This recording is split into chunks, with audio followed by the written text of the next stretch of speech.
Day 111, 2 Samuel 1-4. Chronological Bible reading with original Hebrew vocabulary. The death of Saul, David's poetic lament, the anointing in Hebron, and the long war with the house of Saul. 2 Samuel 1, news of the death of Saul and Jonathan reaches Ziklag from the mouth of an Amalekite who boasts of striking the final blow on the king. David reacts with deep mourning. He tears his clothes, fasts, and laments for Saul, for Jonathan, and for the people of Israel. The chapter culminates in the poetic elegy known as the Song of the Bow, taught to the children of Judah as a piece of military and national memory. The Samuel 2, David inquires of Yahweh and receives orders to go up to Hebron, where the men of Judah anoint him king over the house of Judah.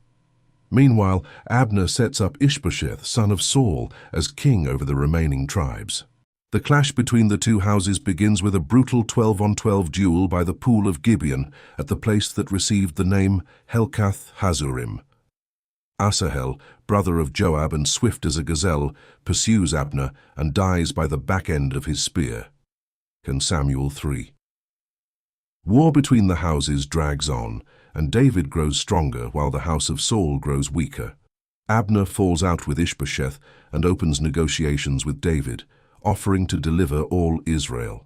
But Joab, without David's knowledge, lures Abner back to Hebron and assassinates him in the body, avenging the blood of his brother Asahel.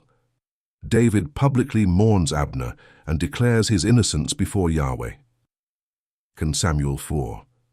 Without Abner, Ishbosheth's hands grow feeble, and two Beerothite captains, Reshab and Baanah, enter his house at noon under pretext of fetching wheat and assassinate him in his bed.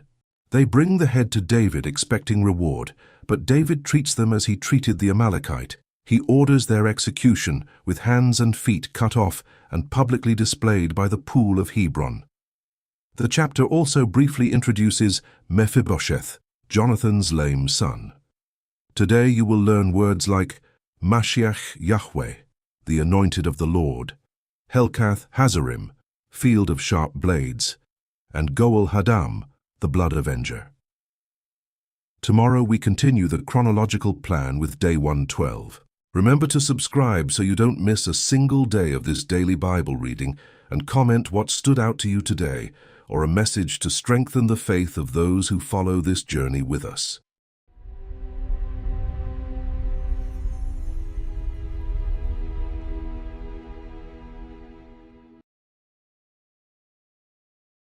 Second Samuel chapter 1. After the death of Saul, when David had returned from the slaughter of the Amalekites, and David had stayed 2 days in Ziklag, on the 3rd day, behold, a man came out of the camp from Saul, with his clothes torn and earth on his head. When he came to David, he fell to the earth and showed respect. David said to him, "Where do you come from?" He said to him, "I have escaped out of the camp of Israel." David said to him, "How did it go? Please tell me." He answered, "The people have fled from the battle, and many of the people also have fallen and are dead. Saul and Jonathan his son are dead also." David said to the young man who told him, "How do you know that Saul and Jonathan his son are dead?" The young man who told him said, "As I happened by chance on Mount Gilboa, behold, Saul was leaning on his spear, and behold, the chariots and the horsemen followed close behind him. When he looked behind him, he saw me and called to me. I answered, 'Here I am.' He said to me, 'Who are you?' I answered him, 'I am an Amalekite.' He said to me, 'Please stand beside me and kill me, for anguish has taken hold of me, because my life lingers in me.' So I stood beside him and killed him, because I was sure that he could not live after he had fallen. I took the crown that was on his head and the bracelet that was on his arm, and have brought them here to my Lord." Then David took hold on his clothes and tore them, and all the men who were with him did likewise. They mourned, wept, and fasted until evening for Saul and for Jonathan his son, and for the people of Yahweh, and for the house of Israel, because they had fallen by the sword. David said to the young man who told him, "Where are you from?" He answered, "I am the son of a foreigner, an Amalekite." David said to him, Why were you not afraid to stretch out your hand to destroy Yahweh's anointed? David called one of the young men and said, Go near and cut him down. He struck him so that he died. David said to him, Your blood be on your head, for your mouth has testified against you, saying, I have slain Yahweh's anointed. David lamented with this lamentation over Saul and over Jonathan his son, and he commanded them to teach the children of Judah the song of the bow. Behold, it is written in the book of Jashar. Your glory, Israel, was slain on your high places, how the mighty have fallen. Don't tell it in Gath. Don't publish it in the streets of Ashkelon, lest the daughters of the Philistines rejoice, lest the daughters of the uncircumcised triumph. You mountains of Gilboa, let there be no dew or rain on you, and no fields of offerings, for there the shield of the mighty was defiled and cast away. The shield of Saul was not anointed with oil. From the blood of the slain, from the fat of the mighty, Jonathan's bow didn't turn back. Saul's sword didn't return empty. Saul and Jonathan were lovely and pleasant in their lives. In their death, they were not divided. They were swifter than eagles. They were stronger than lions. You daughters of Israel, weep over Saul, who clothed you delicately in scarlet, who put ornaments of gold on your clothing. How the mighty have fallen in the middle of the battle. Jonathan was slain on your high places. I am distressed for you, my brother Jonathan. You have been very pleasant to me. Your love to me was wonderful, surpassing the love of women. How the mighty have fallen, and the weapons of war have perished. 2 Samuel chapter 2. After this, David inquired of Yahweh, saying, Shall I go up into any of the cities of Judah? Yahweh said to him, Go up. David said, Where shall I go up? He said, To Hebron. So David went up there with his 2 wives, Ahinoam the Jezreelitess, and Abigail the wife of Nabal the Carmelite. David brought up his men who were with him, every man with his household. They lived in the cities of Hebron.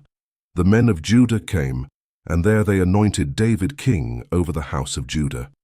They told David, The men of Jabesh Gilead were those who buried Saul. David sent messengers to the men of Jabesh Gilead, and said to them, Blessed are you by Yahweh, that you have shown this kindness to your Lord, even to Saul, and have buried him. Now may Yahweh show loving kindness and truth to you. I also will reward you for this kindness, because you have done this thing. Now therefore let your hands be strong, and be valiant. For Saul, your Lord, is dead, and also the house of Judah have anointed me king over them. Now Abner the son of Ner, captain of Saul's army, had taken Ishbosheth the son of Saul, and brought him over to Mahanaim. He made him king over Gilead, over the Ashurites, over Jezreel, over Ephraim, over Benjamin, and over all Israel. Ishbosheth, Saul's son, was 40 years old when he began to reign over Israel, and he reigned 2 years. But the house of Judah followed David. The time that David was king in Hebron over the house of Judah was 7 years and 6 months. Abner the son of Ner, and the servants of Ishbosheth the son of Saul, went out from Mahanaim to Gibeon. Joab the son of Zeruiah and David's servants went out, and met them by the pool of Gibeon. And they sat down, the one on the one side of the pool and the other on the other side of the pool. Abner said to Joab, Please let the young men arise and compete before us. Joab said, Let them arise. Then they arose and went over by number, 12 for Benjamin and for Ishbosheth the son of Saul, and 12 of David's servants. They each caught his opponent by the head and thrust his sword in his fellow's side, so they fell down together. Therefore that place in Gibeon was called Helkath Hazzurim. The battle was very severe that day, and Abner was beaten, and the men of Israel before David's servants. The 3 sons of Zeruiah were there, Joab, Abishai, and Asahel. Asahel was as light of foot as a wild gazelle. Asahel pursued Abner. He didn't turn to the right hand or to the left from following Abner. Then Abner looked behind him and said, "Is that you, Asahel?" He answered, "It is."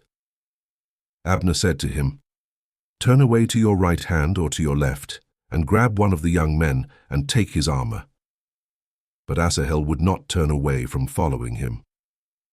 Abner said again to Asahel, "Turn away from following me. Why should I strike you to the ground? How then could I look Joab your brother in the face?" However, he refused to turn away. Therefore Abner, with the back end of the spear, struck him in the body, so that the spear came out behind him, and he fell down there and died in the same place. As many as came to the place where Asahel fell down and died stood still. But Joab and Abishai pursued Abner. The sun went down when they had come to the hill of Ammah, that lies before Giah by the way of the wilderness of Gibeon.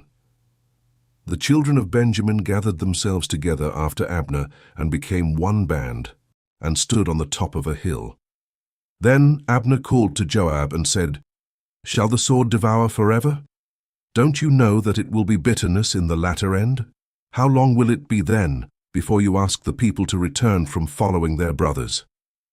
Joab said, "As God lives, if you had not spoken, surely then in the morning the people would have gone away, and not each followed his brother." So Joab blew the trumpet, and all the people stood still and pursued Israel no more, and they fought no more. Abner and his men went all that night through the Arabah, and they passed over the Jordan, and went through all Bithron, and came to Mahanaim. Joab returned from following Abner, and when he had gathered all the people together, 19 men of David's and Asahel were missing. But David's servants had struck Benjamin Abner's men, so that 360 men died. They took up Asahel and buried him in the tomb of his father, which was in Bethlehem. Joab and his men went all night, and the day broke on them at Hebron. 2 Samuel chapter 3. Now there was long war between Saul's house and David's house. David grew stronger and stronger, but Saul's house grew weaker and weaker. Sons were born to David in Hebron.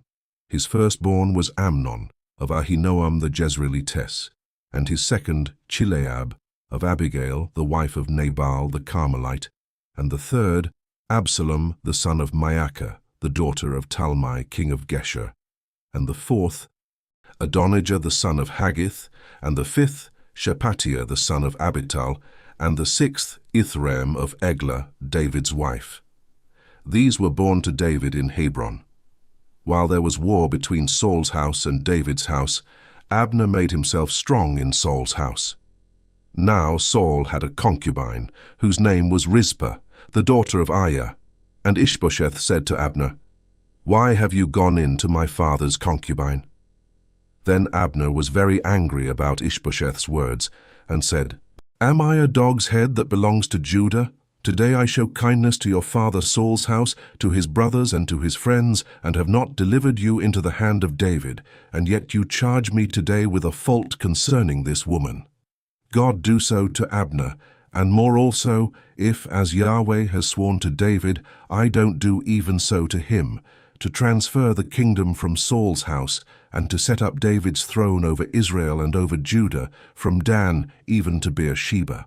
He could not answer Abner another word, because he was afraid of him. Abner sent messengers to David on his behalf, saying, "Whose is the land?" and saying, "Make your alliance with me, and behold, my hand will be with you to bring all Israel around to you." David said, "Good, I will make a treaty with you, but one thing I require of you. That is, you will not see my face unless you first bring Michal, Saul's daughter, when you come to see my face." David sent messengers to Ishbosheth, Saul's son, saying, "Deliver me my wife Michal, whom I was given to marry for 100 foreskins of the Philistines." Ishbosheth sent and took her from her husband, Paltiel, the son of Laish. Her husband went with her, weeping as he went, and followed her to Bahurim. Then Abner said to him, "Go, return." And he returned. Abner had communication with the elders of Israel, saying, "In times past you sought for David to be king over you. Now then do it. For Yahweh has spoken of David, saying, By the hand of my servant David I will save my people Israel out of the hand of the Philistines and out of the hand of all their enemies. Abner also spoke in the ears of Benjamin, and Abner went also to speak in the ears of David in Hebron all that seemed good to Israel and to the whole house of Benjamin. So Abner came to David to Hebron, and 20 men with him. David made Abner and the men who were with him a feast. Abner said to David, I will arise and go, and will gather all Israel to my lord the king, that they may make a covenant with you, and that you may reign over all that your soul desires. David sent Abner away, and he went in peace. Behold, David's servants and Joab came from a raid, and brought in a great plunder with them. But Abner was not with David in Hebron, for he had sent him away, and he had gone in peace. When Joab and all the army who was with him had come, they told Joab, Abner the son of Ner came to the king, and he has sent him away, and he has gone in peace. Then Joab came to the king and said, What have you done? Behold, Abner came to you. Why is it that you have sent him away, and he is already gone? You know Abner the son of Ner. He came to deceive you, and to know your going out and your coming in, and to know all that you do. When Joab had come out from David, he sent messengers after Abner, and they brought him back from the well of Sirah.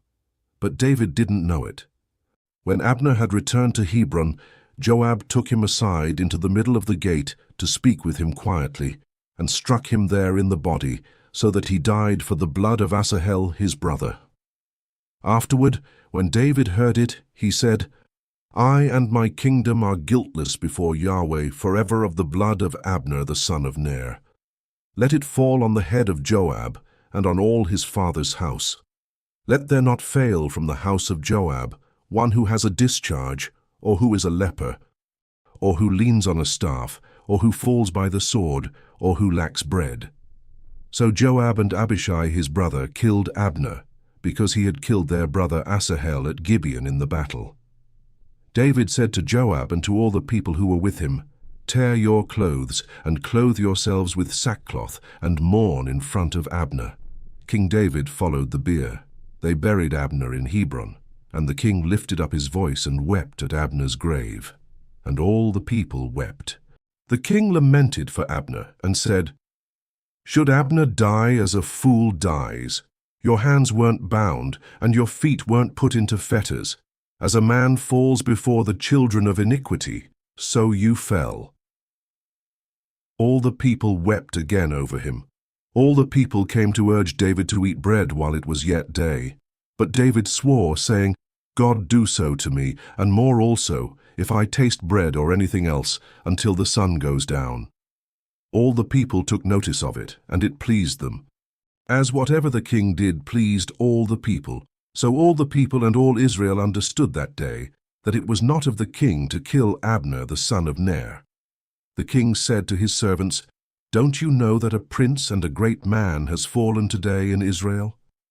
I am weak today, though anointed king.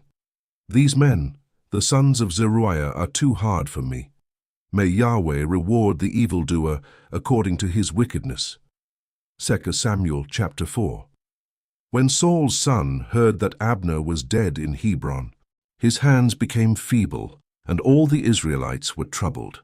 Saul's son had 2 men who were captains of raiding bands. The name of one was Baanah, and the name of the other Rechab, the sons of Rimmon the Beerothite, of the children of Benjamin. For Beeroth also is considered a part of Benjamin. And the Beerothites fled to Gittaim, and have lived as foreigners there until today. Now Jonathan, Saul's son, had a son who was lame in his feet. He was 5 years old when the news came about Saul and Jonathan out of Jezreel, and his nurse picked him up and fled. As she hurried to flee, he fell and became lame. His name was Mephibosheth. The sons of Rimmon the Beerothite, Rechab and Baanah, went out, and came at about the heat of the day to the house of Ishbosheth, as he took his rest at noon. They came there into the middle of the house, as though they would have fetched wheat, and they struck him in the body, and Rechab and Baanah his brother escaped. Now when they came into the house as he lay on his bed in his bedroom, they struck him, killed him, beheaded him, and took his head, and went by the way of the Arabah all night. They brought the head of Ishbosheth to David to Hebron, and said to the king, Behold, the head of Ishbosheth, the son of Saul, your enemy, who sought your life. Yahweh has avenged my lord the king today of Saul, and of his offspring. David answered Rechab and Baanah his brother, the sons of Rimmon the Beerothite, and said to them, As Yahweh lives, who has redeemed my soul out of all adversity, when someone told me, Behold, Saul is dead, thinking that he brought good news, I seized him and killed him in Ziklag, which was the reward I gave him for his news. How much more when wicked men have slain a righteous person in his own house on his bed? Should I not now require his blood from your hand, and rid the earth of you? David commanded his young men, and they killed them, cut off their hands and their feet, and hanged them up beside the pool in Hebron. But they took the head of Ishbosheth and buried it in Abner's grave in Hebron.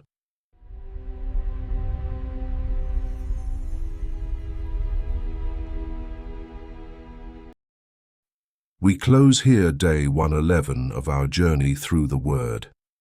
In 2 Samuel 1 through 4, we witness David's lament for the fallen anointed, his rise to the throne in Hebron over Judah, the long war with Saul's house, and the violent end of Abner and Ishbosheth at the hands of ambitious men. Even on the road to the promised throne, David keeps his hands clean of the blood of the anointed and of the righteous. Day 111 complete.